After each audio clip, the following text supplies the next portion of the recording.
बिस्मिल्लाहिर्रहमानिर्रहीम। अस्सलाम वालेकुम। तो आज का लेक्चर है मटेरियल सेफ्टी डेटा शीट्स।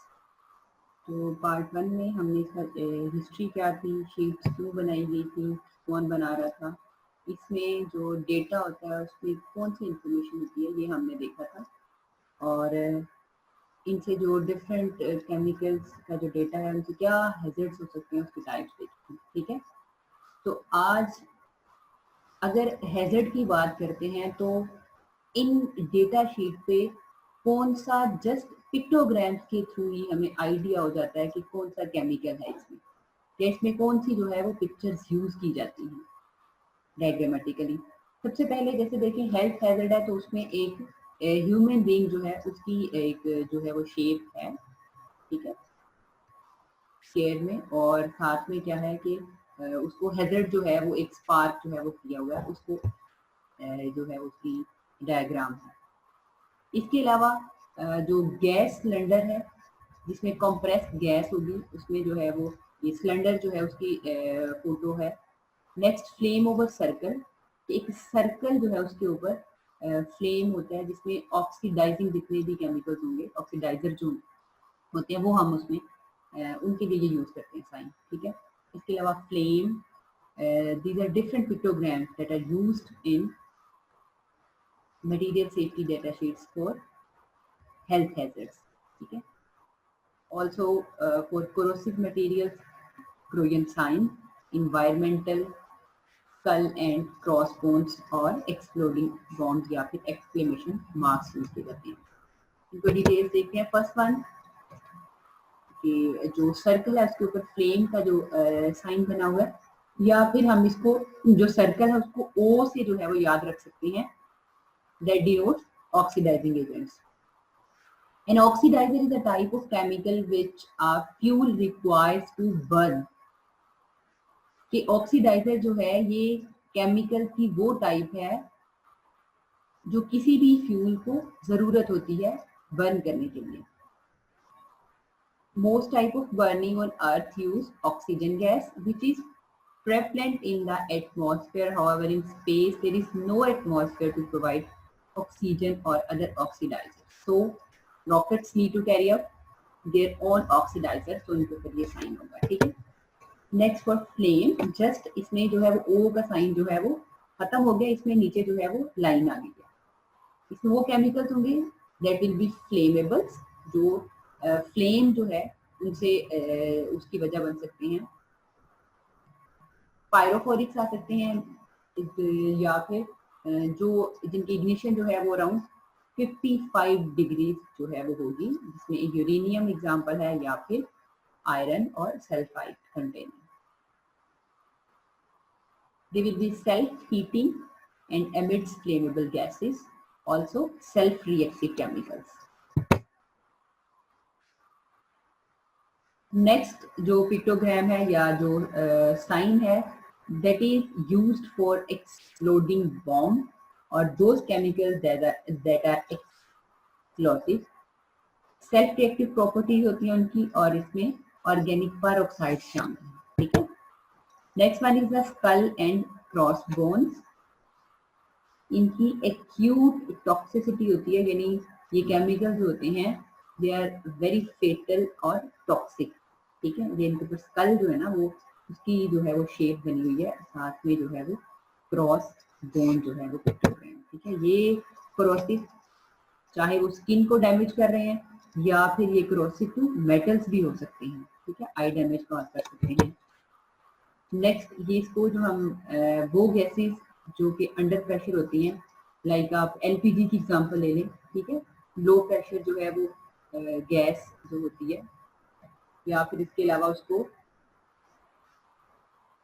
ये जितनी भी जो है वो सिलेंडर की, या फिर कार्बन डाइऑक्साइड जो है जो कि एज अ कंबस्टिबल यहाँ पे फायर एक्सटिंग्विशर के तौर पे इस्तेमाल कर सकते हैं, ठीक है। तो ये जितनी भी इस पे साइन जो होगा इसके अंदर वो गैसेज होंगी जो कि अंडर प्रेशर होती हैं। हेल्थ हैजर्ड में कार्सिनोजेंस भी हो सकते हैं, म्यूटाजेनेसिटी प्रॉपर्टी भी उनकी हो सकती है, यानी वो केमिकल्स भी हो सकते हैं जब उनका किसी भी डायरेक्ट जो है वो बायोसेफ्टी के पॉइंट ऑफ व्यू से ह्यूमन के साथ या स्किन के साथ कोई भी कांटेक्ट होता है तो वो जेनेटिक लेवल पे जाके म्यूटेजन की जो है म्यूटेजेनेसिटी यानी म्यूटेजन जेनेटिक लेवल पे जाके म्यूटेशंस काज कर सकती हैं। ठीक है, उनकी प्रॉपर्टी जो होती है वो म्यूटेजेनेसिटी भी हो सकती है, कैंसर कॉजिंग भी हो सकती है, इसके अलावा रिप्रोडक्टिव टॉक्सिसिटी भी हो सकती है। जब आप उनको जो है वो इनहेल करते हैं तो उनकी रेस्पिरेटरी सेंसिटाइजिंग जो है वो भी प्रॉपर्टीज हो सकती हैं, या फिर दे विल बी रेस्पिरेटरी सेंसिटाइजर्स। इसके अलावा टारगेट ऑर्गन टॉक्सिसिटी भी हो सकती है। स्पेसिफिक टारगेट ऑर्गन को जो है जैसे हम जो है वो जब ये इनहेल कर लेंगे तो जाके डायरेक्ट लंग्स जो है उनको जाके इन्फेक्ट कर देंगे। ठीक है, स्टमक को जाके कर सकते हैं। तो इस तरह से इनकी टारगेटेड ऑर्गन टॉक्सिसिटी होती है, या फिर एस्पायरेशन टॉक्सिसिटी भी हो सकती है। इस तरह से ये हेल्थ के लिए हैजर्डियस होती हैं, और जिन पे ये पिक्टोग्राम या साइन बना होगा they will be hazardous. Next, जब हम इन्वायरमेंट की बात करते हैं तो जिसपे ये साइन बना होगा, जो ट्री और साथ में फिश जो है एक्वेटिक लाइफ के लिए बना हुआ है, तो ये वाले जो आपकी ना सिर्फ ह्यूमंस के लिए बल्कि ये एक्वेटिक लाइफ के लिए टॉक्सिसिटी जो है ये केमिकल्स काज कर सकते हैं। तो हम उनसे बचाना है, या फिर इन केमिकल को वैसे वहाँ पे एक्वेटिक लाइफ में डिस्पोज ऑफ नहीं करना। ठीक है, स्टीम वगैरह में यहाँ पे उधर जो है नहीं जाने देना। इसी तरीके से नेक्स्ट जो है वो एक्सक्लेमेशन मार्क है। एक्सक्लेमेशन मार्क जो है ये उन केमिकल्स के लिए यूज होगा that will be irritant for skin and आई,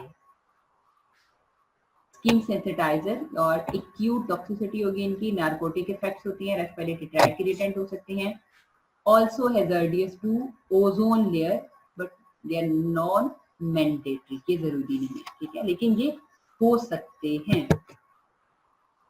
अब नेक्स्ट जो मटेरियल सेफ्टी डेटा शीट्स में अगली चीज है वो है फर्स्ट एड मेजर्स।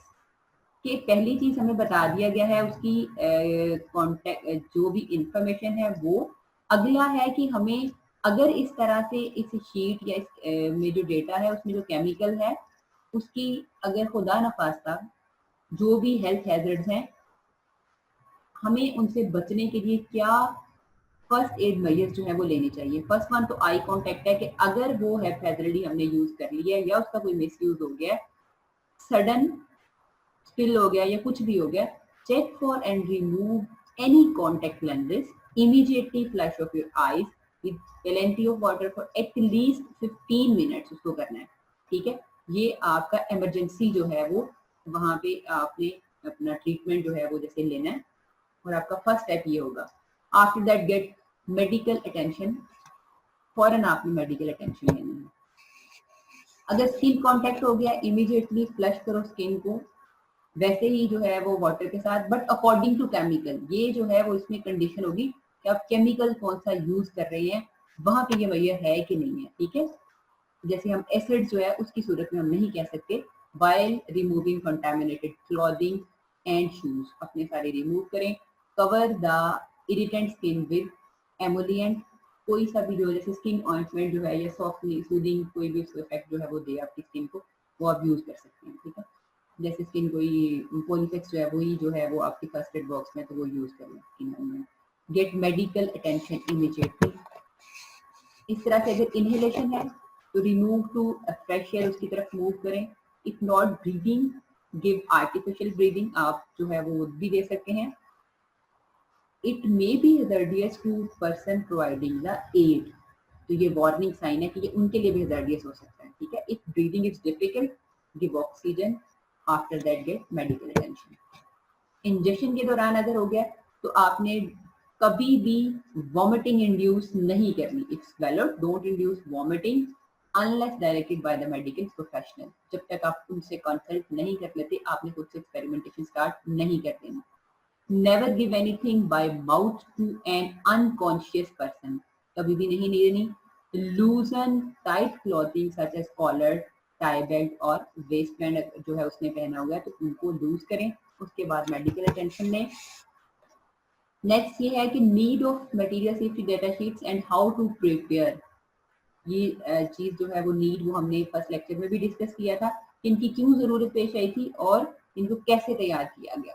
ठीक है, तो हिस्ट्री हमने पहले देख ली थी, इसकी क्या जरूरत थी। अब क्या है कि 1993 में जो स्टैंडर्डाइज या इंटरनेशनल स्टैंडर्ड की जब हम बात करते हैं तो American national standards for hazardous industrial chemicals material safety data sheets preparation जो है वो इसको एनसिस या फिर अगर याद रखना हो तो आंस इज, जिसका आंसर जो है वो ये दिया गया था ANSIZ आंसिस या फिर इसको एनसिस 400.1 जो है वो बोलते हैं। ये फर्स्ट टाइम प्रिपरेशन जो है वो की गई थी या ये डेवलप की गई थी to address the need for a MSDS format that was comprehensive, understandable and consistent. ANSYS 400.1 1993 introduced the standardized 16 section MSDS कि ये जो बात कर रहे थे ना globally harmonised system of classification and labelling of chemicals basically contains a standard specification of for safety data sheets. ठीक है, तो ये फॉलो करता है 16 सेक्शन फॉर्मेट को जो कि इंटरनेशनली एग्रीड है and for substance specially the STS should be followed with an annex which contain the exposure scenarios for this particular जो भी chemical और substance है। ठीक है, तो इसकी रिवीजन जो है वो हुई थी to the standard in 1993 and 2005। तो 2005 रिवीजन है they improve readability, minimize redundancies and recorded the material safety data sheet sections। तो अब वो सेक्शन कौन से हैं उनमें उनको हम देखते हैं। सबसे पहले क्या है कि chemical product and company identification. जो केमिकल प्रोडक्ट है वो कौन सा है और इस कंपनी जो है इसकी क्या आइडेंटिफिकेशन है। इसमें जो है मिक्सचर की सारा प्रोडक्ट आइडेंटिफायर जो है वो आ जाएगा। उसके बाद रेलेवेंट आइडेंटिफाइड यूजेस जो सब्सटेंस के हैं, मिक्सचर जो भी है उसकी एडवाइस एजेंट्स क्या हैं। ठीक है, उस सप्लायर जो है उसकी क्या डिटेल्स हैं, इमरजेंसी टेलीफोन नंबर जो है ये सारी उसमें आ जाएंगी। ठीक है, कंपनी के आइडेंटिफिकेशन। इन सेक्शन 2 कॉम्पोजिशन और इंफॉर्मेशन ऑफ इंग्रेडिएंट्स। जो इंग्रेडिएंट्स या जो केमिकल हमने यूज किया है, जो कंपाउंड हमने उधर जो है वो रखा है उसकी क्या कॉम्पोजिशन है, उसकी जो है वो सारी जो है वो डिटेल्स आएगी। इसमें कौन कौन से सब्सटेंसेस हैं, कि मिक्सचर किससे मिलके बना है, ये सारी कॉम्पोजिशन। सेक्शन 3 में hazards identification, potential health effects उसके क्या हैं। ठीक है, उसको जो है वो हैजर्ड की सारी आइडेंटिफिकेशन करनी है। आइडेंटिफिकेशन में उसकी क्लासिफिकेशन भी आ जाएगी सब्सटेंसेस की या मिक्सचर्स की। इसके अलावा लेबल एलिमेंट्स भी जो है वो आपने करने हैं, या इसके अलावा दूसरे जो हैजर्ड्स है वो भी आपने बताने हैं।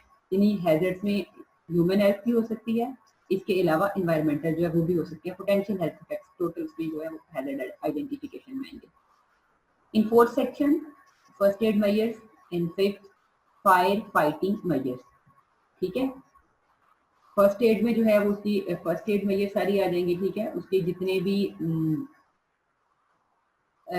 इम्पोर्टेंट सिम्टम्स होते हैं या इफेक्ट्स होते हैं, एक्यूट और बोथ और डिलेड। ठीक है, दोनों ही आ जाएंगे। इसके अलावा इंडिकेशन ऑफ एनी इमीडिएट अगर मेडिकल अटेंशन थी या स्पेशल ट्रीटमेंट नीडेड जो भी है वो सारी फर्स्ट एड में आएंगी।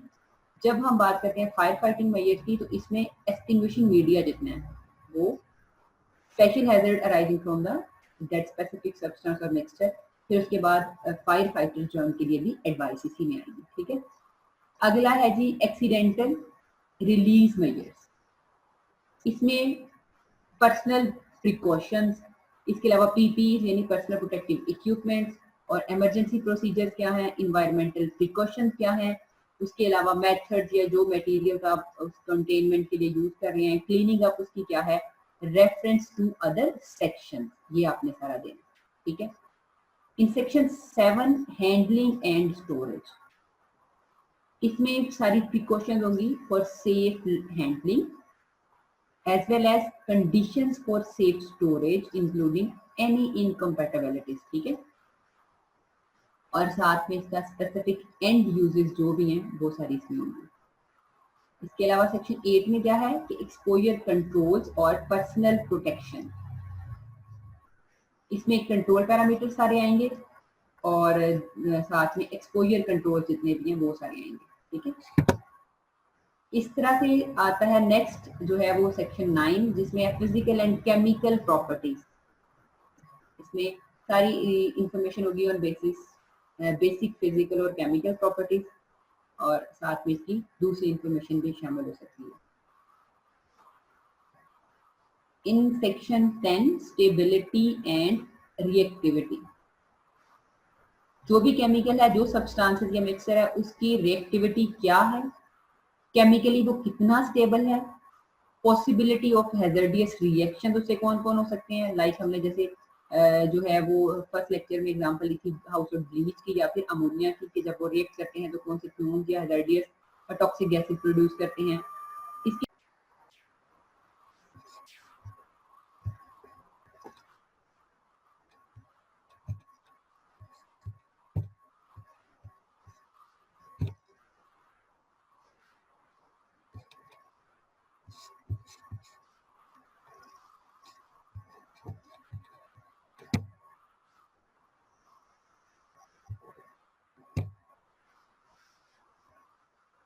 ठीक है। नेक्स्ट जो है कंडीशंस, इसमें ये सारी जो है वो आ जाएगी कि किस तरीके से आपने इसकी स्टेबिलिटी और रिएक्टिविटी जो है वो सारी बतानी है, ठीक है।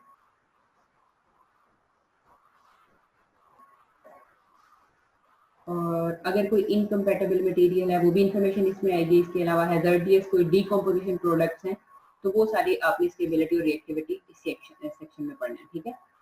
In section 11 toxicological information on toxicological effects, इसमें टॉक्सिकोलॉजी उसकी कितनी टॉक्सिसिटी है और टॉक्सिकोलॉजिकल इफेक्ट्स की जितनी भी इंफॉर्मेशन है वो इस सेक्शन में होगी। इन सेक्शन 12 इकोलॉजिकल इंफॉर्मेशन, इसमें उसकी टॉक्सिसिटी कितनी है उस केमिकल की या उस मिक्सचर की, परसिस्टेंट और डिग्रेडेबिलिटी कितनी है टू आपका जो है वो इन्वायरमेंट, ठीक है, इकोसिस्टम। इसके अलावा बायो एक्यूमुलेटिव उसका पोटेंशियल क्या है। अगर हम सॉइल की बात करते हैं तो मोबिलिटी इन सॉइल, इसके अलावा जो है वो इसके दूसरे कई जो है वो एडवर्स इफेक्ट्स हो सकते हैं। सेक्शन 13 डिस्पोजल कंसिडरेशन, ये वेस्ट ट्रीटमेंट मेथड सारे इसमें आ जाएंगे कि उसको कैसे डिस्पोज ऑफ करना है बायोसेफ्टी के पॉइंट ऑफ व्यू से। In section 14 transport information, transport की जब जो है वो इंफॉर्मेशन की बात आती है तो यहाँ पे हमने जो है वो पीछे जो है वो बात की GHS की, तो उसमें इसका जो भी केमिकल या जो मिक्सचर है उसका UN नंबर आएगा, उसके बाद प्रॉपर UN शिपिंग नेम आएगी, उसके बाद ट्रांसपोर्ट हैजर्ड क्लासेस को जब क्लासिफाई किया गया है तो उसकी कौन सी क्लास है, क्लास 1 2 कौन से हैजर्ड में इसको फॉल कर रहा है और किस तरह से इसको ट्रांसपोर्ट करना है, उसका पैकिंग ग्रुप क्या है, इन्वायरमेंटल हैजर्ड इसके आएंगे, स्पेशल प्रिकॉशन जो यूजर है उसके लिए होंगे। इसके अलावा transport in bulk according to annex 2 of MARPOL and IBC code जो भी होगा, ठीक है। उसमें 15 में रेगुलेटरी इंफॉर्मेशन आती है, उसमें safety, health, environmental regulation, legislation specific for the substance और मिक्सचर, ये सारी चीजें आएंगी। इसके अलावा केमिकल सेफ्टी असेसमेंट क्या है वो आपने सारी रेगुलेटरी इंफॉर्मेशन में देखनी है, ठीक है। And last one is other information, other information में क्या हो सकता है, like date of the latest revision of the safety data sheets के, उसका जो भी लेटेस्ट रिवीजन है तो उसकी क्या डेट है ना, तो इस तरह से ये दूसरी इंफॉर्मेशन भी हो सकती है। तो अब हम एग्जांपल लेते हैं। फॉर एग्जांपल एक केमिकल की मटेरियल सेफ्टी डेटा शीट्स में क्या क्या चीजें हो सकती हैं या आपको कैसे ये डॉक्यूमेंट मिलेगा। फॉर एग्जांपल क्लोरोफॉर्म की हम जो है एग्जांपल यहाँ पे लेते हैं।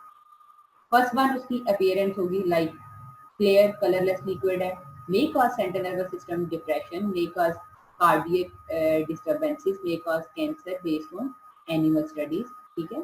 इसके अलावा this substances has caused adverse reproductive and fatal effects in animals, may be harmful if swallowed। इसके अलावा इसमें जो है वो caution, it causes eye or skin irritant, that's why आपने इसे बचना है।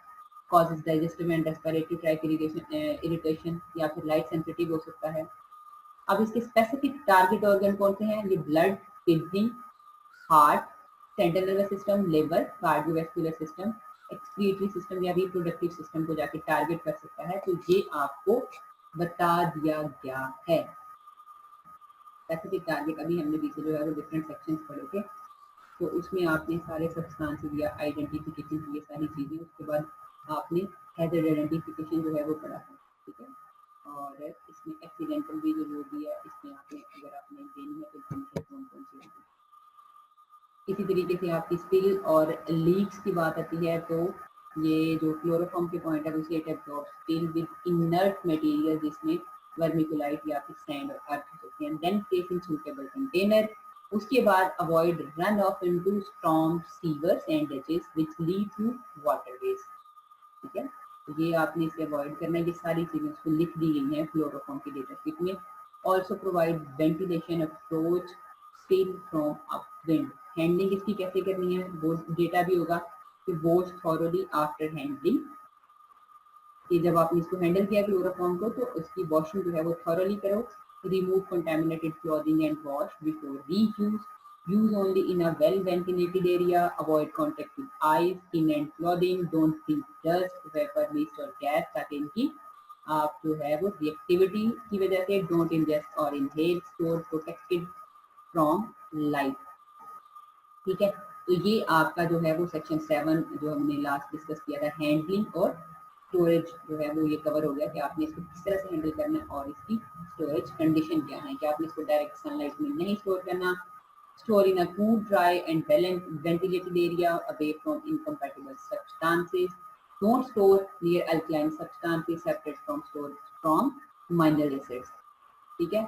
इसी तरीके से exposure control and personal protection, ये आपका जो है वो सेक्शन 8 कवर कर देगा कि आपने कौन से कंट्रोल पैरामीटर्स लेने हैं और एक्सपोजर कंट्रोल जिसमें जो है वो कौन सा है, कि जैसे आपने यूज एडिक्वेट जनरल और लोकल एग्जॉस्ट वेंटिलेशन, या फिर आपने करनी है इसको to keep airborne concentration below the permissible exposure limits.